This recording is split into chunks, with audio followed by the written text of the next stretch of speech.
A Minneapolis musician, Bob Pope by name, says that a musician goes to school all his life. And on that note, let's meet a drummer by the name of Bob Pope, who will be talking to one of the new faces in jazz, who actually is a legendary kind of character, a man by the name of Johnny Griffin, who is a master of his horn. But first, let's talk with a man in percussion, Bob Pope.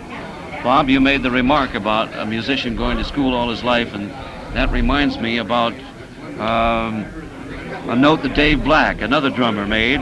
He, at one time, of course, played with Duke Ellington, and he said playing with Duke was like going to a finishing school. I don't know how you'd feel about that yourself, being a drummer. Well, I suppose Dave Black feels somewhat the same way that I do. Particularly true when Dave just started to play with some of the very famous and exciting musicians. I think a musician has a certain feeling of incompetence. He kind of wants to hold back a little bit because he's playing with someone who's already proved himself, who he knows is going to be a bit critical, and I can appreciate what Dave Black said. Now, let me just elaborate a bit upon what I said. A musician starts taking lessons early in his life, and he never arrives at a point where he believes that he is a polished, finished musician. If he does, no one else thinks so, because this music business, all the way from Guy Lombardo to Bach, is such a tremendously complicated affair that no one is great enough to actually learn it all or to become that great. Well, I have the great opportunity this week and next of playing with Johnny Griffin, a man who up until a few weeks ago was, as you say, a legendary figure. His name appeared on several records that I have, made with Art Blakey's Jazz Messengers. These are some of the most exciting sides that I have ever heard, and this pleasure that I'm having this week of playing with one of the former Messengers is indeed a great thrill, and so I'm going to learn every bit I can from John Griffin, who is sitting right here beside me, and now I'd kind of like to ask him a few questions, if you don't mind, Leigh. Go right ahead. The microphone is yours, and you shoot the first question, Bob Pope. And John Griffin, you come in nice and close. Voila. Voila to you, sir. John, introducing you to the Minneapolitans and also to the people in St. Paul, I'd like to ask you something very unmusical to start with. How do you like the weather? Well, the weather is very, I can say the weather is very normal to me. I'm from Chicago, you dig? And like I'm used to cold weather, although I've just come from San Francisco where the weather was slightly tepid. How about the musical scene out in San Francisco? That, I imagine, was pretty tepid too, wasn't it?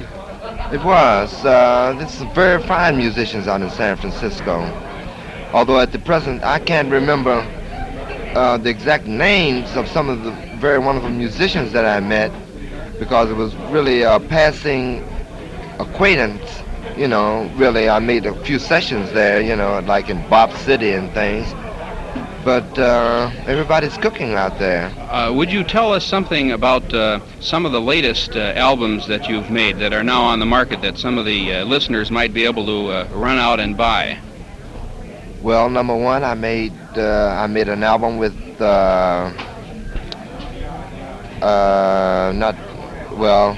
my latest Blue Note release was with Philly Joe Jones on Riverside Records. Philly Joe Jones with Wilbur Ware on bass. Philly Joe Jones, that is percussionist, Miles Davis, percussionist, along with Wilbur Ware, Chicagoan, bassist. And it was really something else. That is, my album with these musicians was it was mostly a fast album, dealing in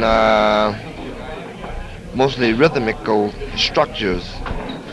Then I also made another album with Nat Adderly with 3 sounds, and his album dealt with musically, that is, dealt with Nat playing the melody chorus, and then I would play solo, and then he'd blow, you know, and everybody would take care of business in that sense. Then I made an album with Randy Weston on United Artists, which was all in 3/4 time. Pam's Waltz and other originals of Randy Weston's. Then I made an album with the bass player with Thelonius Monk, Eastern music. We were playing Oriental music with an instrument that looks like a large zither, and it's called a qanun. And the bassist was playing. He was playing an instrument played with an eagle feather. You had to play with the eagle feather, else you wouldn't get the right sound. That was called an oud. An oud. I know that sounds pretty weird, but it looks like a fatback banjo. It's got a big round rear, you know, like a mandolin. Also, on that day we had tambourines and an Eastern drum. I've forgotten the name of it. That you can stretch the side, you can pull the string on the side, and it would get a different tone with a regular drum and bass. I made another record date with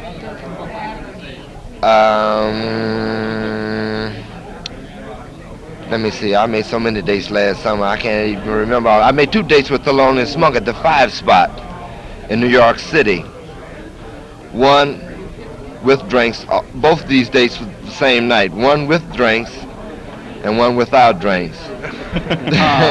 Both of these records, both of these albums were with Riverside Records. Well, John, I think it goes without saying that your activity in the music business certainly has been a storm, a seething storm, and it's one that the public is going to be able to hear and enjoy.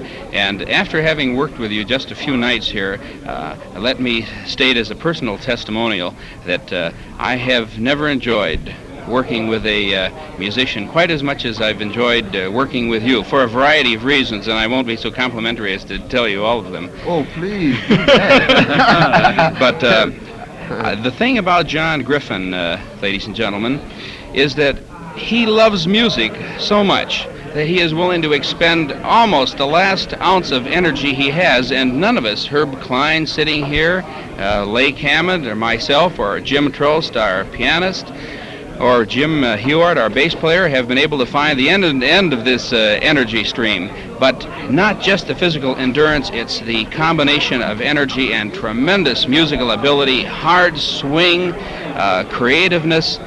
These things don't come to everybody, and so now that they've come to Minneapolis, I'm sure that Herb Klein will be the first to say, hooray, everyone come down and hear John Griffin at Herb's down on 4th and Marquette. Herb, do you want to second that? Yes. He said yes, in case you didn't hear him. He's screaming yes. John, I would like to ask you to tell us a little bit about your experience with the famous Art Blakey's Jazz Messengers. Tell us a little bit, if you will, about Art Blakey, what you think of his drumming, and how you like playing on that band. Oh, I love playing with Art. As a percussionist, he is a savage. He's a savage. A wonderful savage, isn't it? He's very wonderful. He's so much inspiration. Say, for instance, I can be playing my solo, you know, I can be taking care of business, and I'd get ready to stop playing, and he'd holler at me, come out of that hole. Come out of that hole, you understand? I'm really through playing, really, but he'd go into one of his dynamic roles and kick me off the bandstand, not literally, but it would be soulfully. It would be something within my soul that would make me play more, would make me want to play more, and it would be very easy. It would be very easy. I'd feel like playing much more. And the other guys in the band, when I was there, everybody was equally competent to take care of good business, meaning that they were musically competent, and that, in fact, we were just one big happy group. Well, John, that was Bill Hardeman on trumpet, Wasn't Hartman it on- Sam Dockery? Sam Dockery, bassist. Spanky DeBress.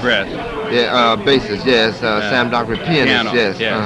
That's Now right. the Messengers have a different personnel now, don't they? Oh, yes. You left them when? In Chicago, I played a date. The trumpet player got sick, who was Lee Morgan in Chicago about a month ago, and I sat in with them. They have Benny Golson on tenor saxophone right now, Bobby Timmons, bassist. Merritt, I can't remember his first name. Jimmy Merritt. Oh, I'm not sure. Anyway, Merritt is the bassist. He's a very wonderful bassist. That's with Art right now. And that band is terribly sufficient. I understand that Art has a lot of arrangements, compositions. Does that group rehearse quite a bit? Well, the group now rehearses much more than the group did than when I was with the band. Benny Golson is doing most of the arranging now, and the band is uniformly arranged. Everything they do is more arranged, much more arranged than when I was with the band. We were more loose than the band that he has now, than Art has now. Well, John, if I may ask something, what was that, Leigh? We have a little time left. One more question. All right. John, would you name for us your favorite tenor sax, let's say the favorite quintet that you'd like to work with? Name your musicians. That I would like to work with? Yes, as a, let's say, a semi-permanent group. Oh, well, okay. I'd like to work with Philly Joe Jones, percussionist, Wilbur Ware, bassist. Oh, my pianist. Oh, there's so many wonderful pianists, too. Well, let me see. Oh, Wynton Kelly, or... Ray Bryant, perhaps? Oh, Ray Bryant, beautiful. Ray Bryant, or a young Chicagoan that you probably haven't heard of here. Fellow that played with Max Roach? Well, no, not the one that played with, well, yes, he's beautiful too. He's beautiful too. How about on trumpet? On trumpet, I like to work with, well, I love to work with Dizzy Gillespie. If it's, you know, Sure. Diz is the master. How about of some of the younger fellas? Younger fellows. Well, you're Lee Morgan, 31, aren't Donald Byrd. Who is that? Donald Byrd? Yeah, Lee Morgan, Donald Byrd. That's about it, you know, really. And all the way out, I love to work with Matthew G. playing trombone. Beautiful.